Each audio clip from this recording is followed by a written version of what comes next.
What is up, YouTube? Supernova here today to do Tokyo Ghoul Route A, Episode 5 review. This episode, I gotta hand it to him, the animation looked a lot better than last episode. Last episode was god-awful, I don't know what the hell happened. But this episode was good, I liked it. The only bad complaint I have about it is the fucking censorship, as always. Especially in the JUUZO versus Kurina and Nishiro fight, I don't know why that was censored out. I have no idea why they decided to censor that out, because all it was just knives getting stuck into them, and JUUZO pretty much filleting them. I don't like censorship. Censorship really takes it down for me, which is why I can't wait when we finally get the Blu-rays over here in America, which I'm going to get it no matter what. After uncensored, hopefully. But yeah, like always, it's the censorship that really kills it for me.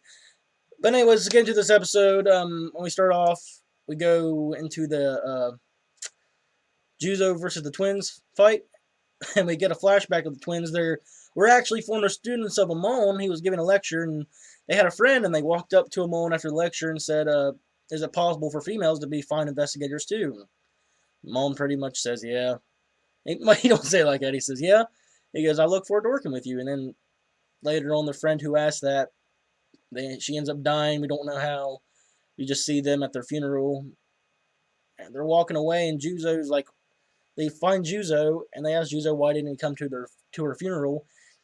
JUUZO, we find out he's been cold-hearted, crazy ever since he was younger. He even says she just died. How's that any different from eating or playing with her? He goes, "People die every day." He goes, "She's just one of them." And it pisses him off. It's just weird. JUUZO's been crazy for a good while. And we don't know why. Well, we do know why. Well, us manga readers, I don't mean to sound cynical, but yeah. I don't know if they're going to incorporate it in the anime, because it's been different than the manga. But anyway. We don't know why JUUZO's as crazy as he is. By the way, and if you haven't already, if you read the Tokyo Ghoul manga or caught up Tokyo Ghoul chapter review, I'm going to put the link right here if you want to go watch that after this. Anyway, let's continue. They go back to the fight, and they knock Jason, JUUZO's Quinke out of his hand, and they go after him like, "Don't think ill of us." And JUUZO just goes fucking crazy. Like, he slices. I don't know what he does to Kurina. I don't know what the hell he does to her. Because, once again, I don't know if that was censorship or not. We see a slice on her, and then we just see her down, and we don't know what the hell happened to her. I guess he just got her in the shoulder or something. And then he takes out a bunch of knives and just starts filleting the fuck out of them. Yeah, pretty intense. Like, JUUZO, like, yo, JUUZO fucking greatness, yo. I love JUUZO. JUUZO's amazing. His voice actor is fucking perfect, too. Yeah, he starts flaying the fuck out of him. And then we end this fight. The fight ends with, yo, JUUZO's fucked up in the head, man. Like, he tells Kurina, he's like, "I'm going to take what's most precious to you." And at that point, Nishiro comes charging in.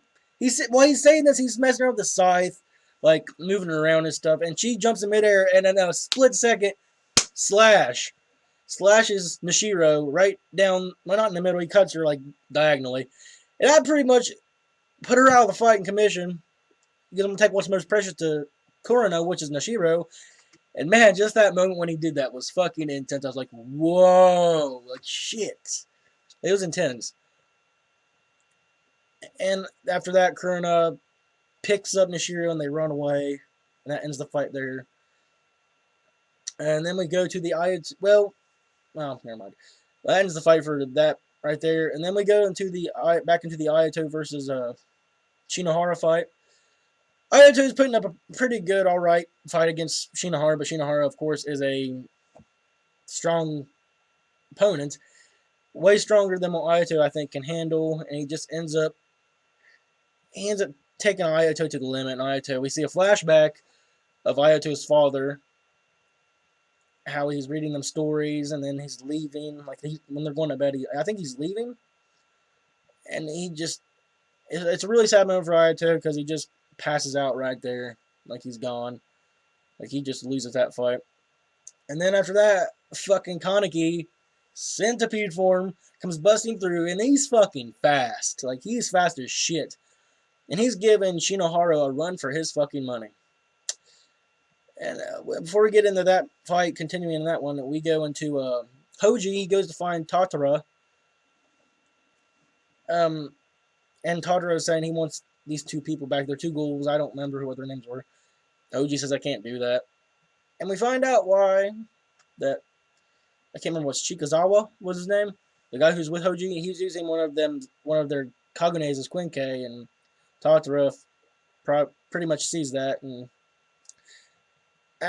we don't even get to see that fight. We just see like near the end of it. And it looks like Hoji's getting like beaten because Tatara does not look like he's putting up much of a fight. Before the fight can continue, what was it called? CRC gas, I think, enter the facility, and I guess it's bad for ghouls. Tatara leaves, and shit. Before we go after that, we're going to go back to Kaneki and Shinohara fight. I'm so messing the brain after this episode. I'm trying to decide what I want to do first and what I want to do last. Kaneki seems like he's getting the better of Shinohara, and Shinohara pretty much... He one-shots Kaneki for a split second. He one-shots him. He's so determined to see his family again. He just one-shots Kaneki. I don't know why I said Kaneki. God damn it.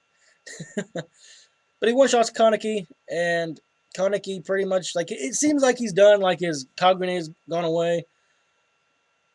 And he pretty much gets his Kagune back, and this guy's like, how many Kagune sacks does this guy have?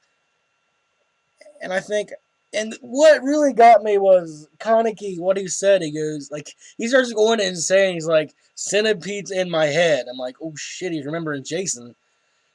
He starts doing the finger cracking, and he like pretty much bends over backwards, like some kind of exorcist bullshit. And he starts going, 1,000 minus. 1,000 minus. 1,000 minus. The question he asked Jason while he was torturing him, what's 1,000 minus 7? And then he goes, 7. As he goes, the number of ghouls I've fought. And Shinohara was like, you are the craziest ghoul I've ever met. And then we go to, what's wrong with me today, guys? I think it's like every video I ask that. We see him on, he's carrying Akira, and he runs into them, to the twins, his former students that he lectured all the time. And he sees that they're ghouls, and they run away, and it's kind of a sad moment. You know, he lets them run off. And then we see that Amon, as a CRC gas is being deployed, he sees Kaneki in the distance of the gas. Kaneki looks like he's eating. We don't know what he's eating, but I'm going to take a guess that he beat Shinohara and he was eating Shinohara. Now, we don't know if Shinohara is still alive. Just because Kaneki, what am I saying? Kaneki? Seriously? I know it's what they use in the anime, but fuck. Kaneki, and we know Kaneki was eating something, and it could have been Shinohara, and if it is Shinohara, he could still be alive. I mean, just because Kaneki was eating parts of him doesn't mean he's fully dead. For all we know, Kaneki could be eating like barely a little bit. We know Kaneki has went insane. The centipede form, his Kakuja, has made him go completely loony. He's lost it. He's almost pretty much a full ghoul with no conscience. And Amon gets really pissed. Like he's pissed that Kaneki is doing this. And he tells him he hopes that he could have got an answer from him, why he let him live.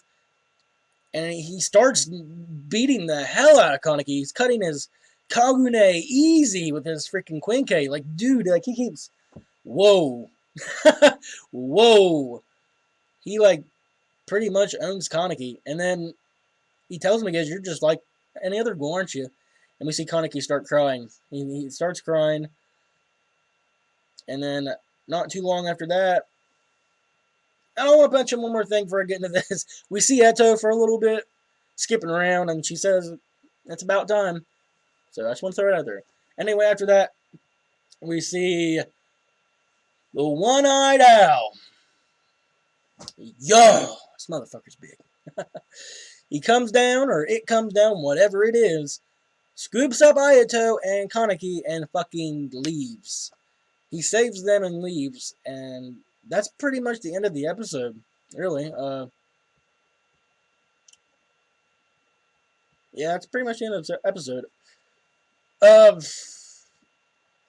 My predictions for the next episode, I don't know what to think. I don't know what happened to Shinohara. I don't know if Kaneki was eating Shinohara.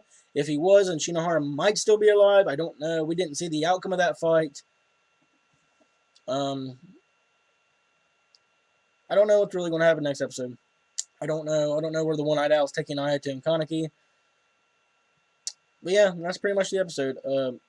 Overall rating, animation was good.